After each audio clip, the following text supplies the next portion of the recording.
Во библиска смисла мирот има многу подлабоко значење и не е само отсуство на војна и молк на оружјето.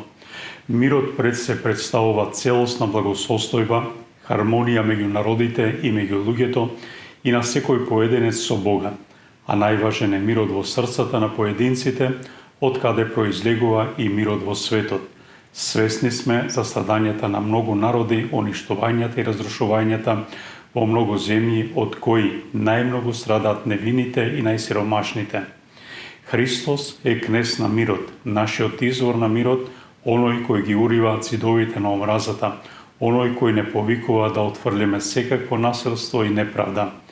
Ве повикувам да молиме за мир во светот, посебно за народите и земјите каде се водат војни, а неправдата го убива човечкото достоинство.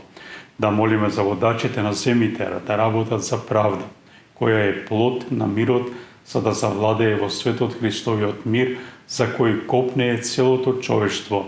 Мирот на воскреснатиот Христос нека биде со сите вас.